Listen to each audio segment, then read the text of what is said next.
2, 3, 4, 5. Quantos deuses existem?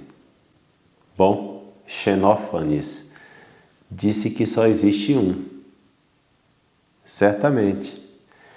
Isso 5 séculos antes de Cristo, em um mundo totalmente habitado por uma infinidade de deuses, segundo os mesmos gregos. Mas antes de contar mais sobre esse assunto, eu queria te lembrar que nós estamos indo rumo à meta dos 50 mil inscritos. Então, se você não se inscreveu ainda nesse canal, faça-o, não custa nada. E também ative o sininho das notificações e compartilhe também os nossos vídeos para tornar mais conhecido esse conteúdo, não só esse de filosofia, mas também todos os outros que estão nesse canal. Vamos lá, então, Xenófanes. Xenófanes é um pensador muito original. Como eu disse, ele nasceu por volta do ano 570 a.C., sem dúvida alguma 6 séculos antes de Cristo. E uma característica desse homem é que ele começou a criticar a concepção dos deuses que existia no seu mundo. Ele achava ridículo pensar que os deuses tinham as mesmas características dos homens. Então, talvez até para ridicularizar um pouco toda aquela visão que o mundo grego tinha sobre os deuses, escreve Xenófanes. Os mortais creem que os deuses nasçam e tenham vestes, língua e figura como eles. Tanto Homero como Hesíodo atribuíram aos deuses tudo aquilo que entre os homens é objeto de mancha e de vergonha, roubar, cometer adultério e enganar-se mutuamente. Parece que, na verdade, os deuses gregos são imitação dos seres humanos. Então, Xenófanes chega para fazer uma crítica a todo esse mundo do antropomorfismo dos gregos. O que é o antropomorfismo?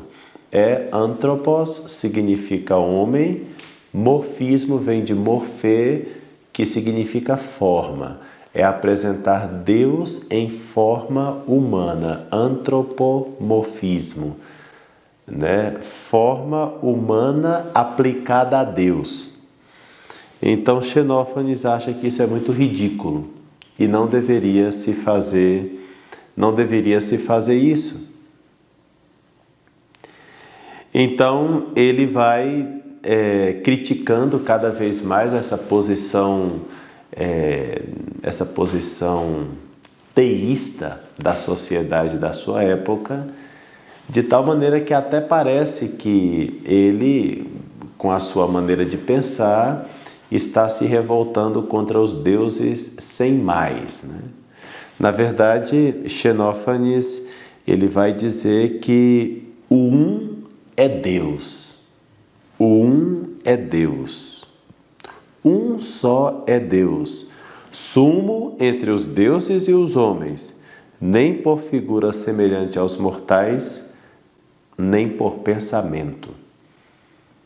É interessante que essa sua maneira de ver as coisas vai também ajudar a mostrar que o mais importante não são as questões de força física dos atletas. Na Grécia, os atletas eram sumamente venerados pela sua beleza física, questão corporal. E então Xenófanes vai dizer, olha, não é a força física que torna melhores os homens e as cidades, mas a força da mente. Vejam só, assim como ele tinha feito uma crítica ao antropomorfismo, aplicando no que se refere aos deuses, ou seja, ele tinha feito uma crítica a essas figuras humanas que eles chamam de deuses, figuras mais bem físicas, na qual a esses deuses se aplicam os mesmos defeitos dos homens. Tudo está no mundo meramente cosmológico, físico, que se percebe, aquilo que se vê, aquilo que é imediato aos sentidos. Então, isso que os homens aplicavam aos deuses, colocando nos deuses aquilo que era imediato aos seus sentidos, quer dizer, considerando os deuses com figuras humanas, de maneira antropomórfica, vendo nos deuses essa maneira física, no fundo, fazendo com que os deuses sejam físicos, sejam realidades que se toca, né? Que, com os mesmos defeitos dos homens. Quer dizer, assim como ele está criticando e está ajudando as pessoas a se libertarem de uma visão meramente naturalista, meramente física, meramente horizontal, e está apontando numa dimensão mais vertical no que se refere ao conceito de Deus, ele também acaba fazendo isso com o próprio ser humano. Quer dizer, um conceito mais elevado de Deus leva também a um conceito mais elevado do homem. Porque aqui ele vai dizer, assim como no caso dos deuses, não são essas figuras que realmente são deuses, mas a unidade, o uno é Deus, portanto algo mais espiritual, algo mais abstrato. Assim ele vai dizer também, não é aquilo que se vê, não é a questão da força física que torna o homem melhor, mas é a força da sua mente. Mente é algo mais espiritual. É a força da mente que deveria destinar-se à honra maior.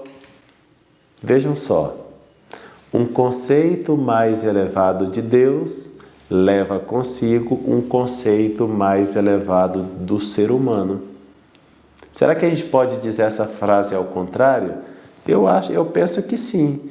Um conceito mais rebaixado de Deus dá também um conceito mais rebaixado do ser humano. Então,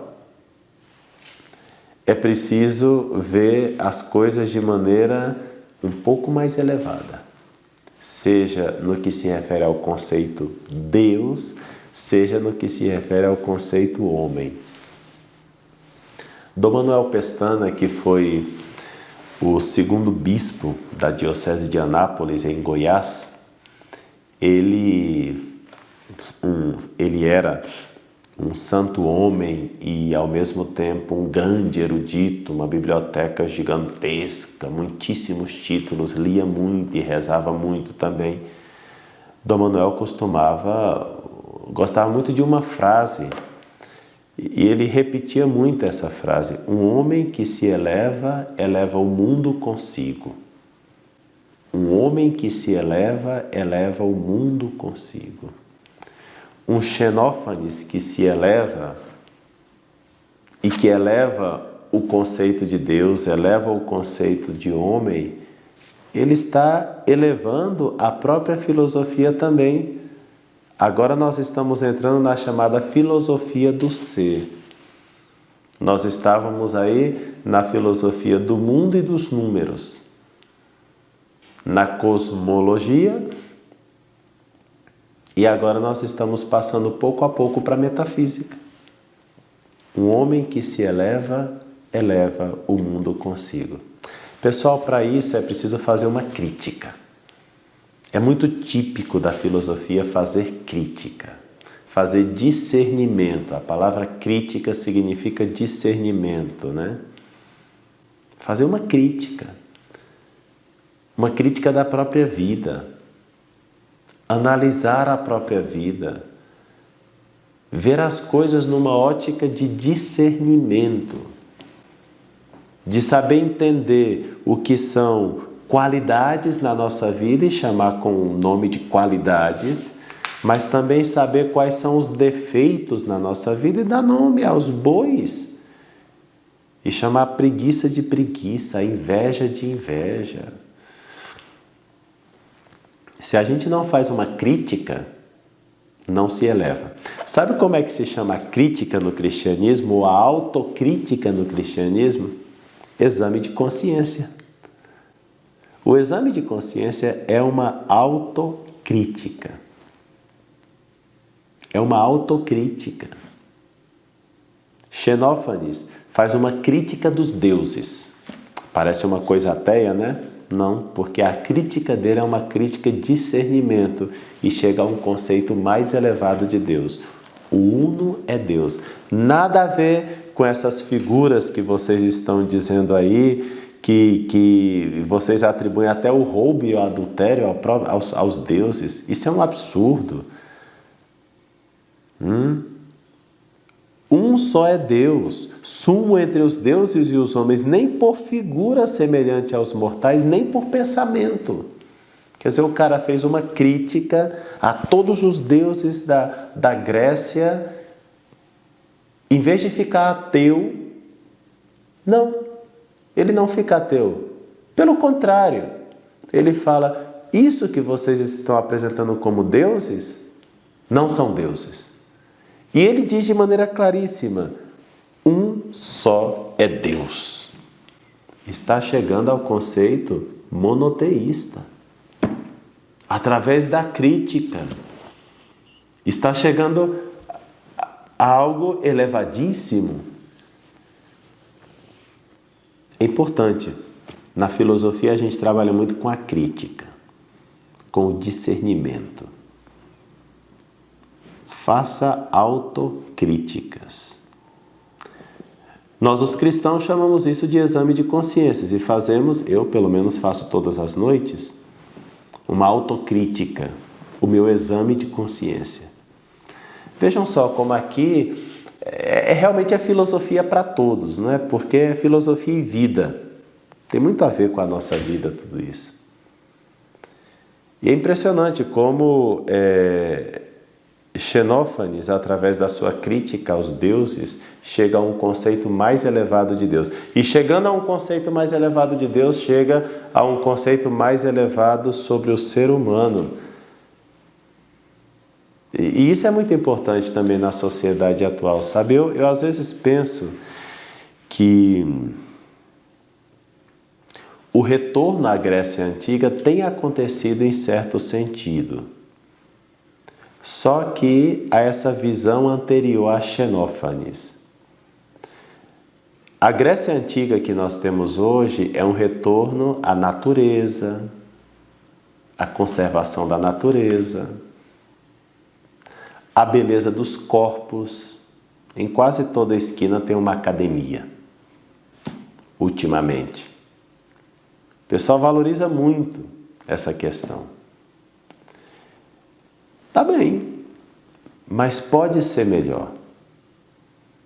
Será que a beleza está somente no âmbito físico, no âmbito das academias, ou existe uma beleza mais profunda, uma beleza de fundo, uma beleza onde se manifesta a unidade, a ordem, a proporção, uma beleza onde realmente está na força da mente e que é digna de louvor? Ora, quando a beleza fica somente nos corpos, pode acontecer, inclusive, o que aconteceu com os gregos, né? Os gregos, logicamente, os atletas estavam entre os rapazes, né? Esses rapazes cultivavam muito o corpo, a beleza corporal, a ginástica, o esporte, o atletismo e não sei o que mais. E se olhavam muito, olhavam para os próprios corpos, olhavam para os corpos dos outros rapazes, a tal ponto que na antiga Grécia a homossexualidade acabou sendo uma coisa assim bastante comum. Porque ficaram simplesmente no nível físico. No caso dos atletas, né? Será que isso... Tentem aplicar isso um pouco à sociedade moderna também. Quando o ser humano dá valor ao corpo, ao físico, à academia, não estou falando que essas coisas não tenham importância. É claro que o corpo e a beleza física têm sua importância. Mas se não há uma crítica sobre essas questões, o homem não se eleva, ele se rebaixa. Xenófanes, criticando isso da sua sociedade, da sua época, ele se elevou e elevou a filosofia. Os atletas gregos, sem fazer essa crítica, eles simplesmente rebaixaram o nível. E depois, se vocês quiserem, podem ler depois a crítica que o apóstolo Paulo faz na carta aos Romanos a essa mentalidade grega, né, que esquece o mais elevado, que é no ser humano, no contexto do ser humano, que é a sua alma. Então São Paulo vai fazer um juízo severo aí sobre esse mundo grego, essa mentalidade grega, fisicista, naturalista e assim muito horizontal, que vocês podem ler depois com calma em Romanos capítulo 1, versículos 18 até o versículo 32, né? Eu nem posso comentar demasiado aqui com vocês, porque senão esse vídeo pode nem ir ao ar, né? Se eu fizer um comentário muito profundo desse texto de Romanos. Mas enfim, vejam que a crítica sempre foi importante em filosofia. E as pessoas que estão acompanhando essas nossas aulas, Filosofia para Todos, têm que ter uma mentalidade crítica da vida, da sociedade,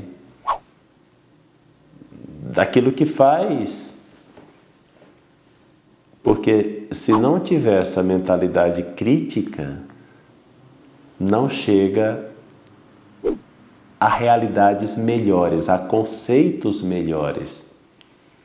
E é importante chegar a essa elevação interior, essa elevação mental, elevação espiritual, por que não dizê-lo assim, de tal maneira que um homem que se eleva, eleva o mundo consigo. Até a próxima.